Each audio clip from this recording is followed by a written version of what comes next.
How boards can improve?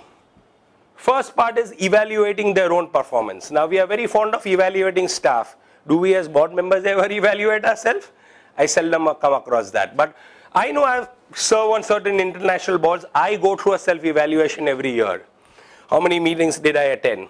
What has been my contribution to the organization? What is it that I've done this year which is one good thing I've done for the organization? Have I contributed intellectually, financially, or whatever other way? Evaluate. Sometimes when we do a self-evaluation, we shame ourselves and walk off the board quietly instead of being a nuisance value on the board. The point is that we evaluate staff, we never evaluate boards. It's something that is, again, the law doesn't tell you to do that. This is a governance desirable. If you can evaluate staff, evaluate board. Having a strategic plan in place. Every organization is good. You have a 3-year strategic plan, 5-year strategic plan, and there will be workshops and strategy planning to come. Establishing systems of checks and balance with the CEO and the staff. Moving board members who are only there for the star value to positions of patrons or advisor. How many times we see that this famous cricket star is on our board, or this film, we know that they never come for your meetings, they don't even know, heavens know what is going on over there. I mean, why have the pretense of having them on the board? Just have them associated in a different way. They are just unnecessarily occupying space on your board, which is so vital. So it's something that you need to consider. Having a system of rotation.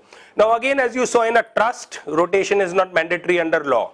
Once a trustee, always a trustee, unless the trustee voluntarily resigns or steps down.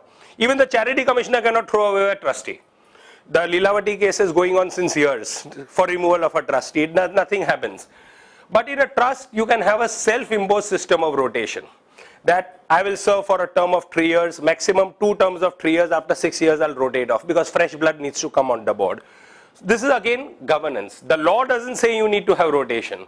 But this is good governance. It's a desirable practice that you have a system of rotation.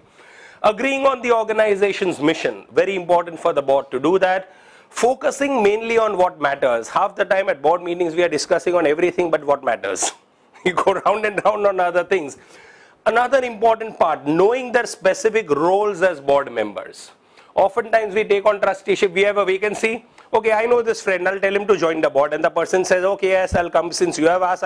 Aapko na nahi bol sakta hu, I'm gonna come. So they become bingo. This person doesn't even have a clue what am I supposed to do. Do you ever appoint staff without job description?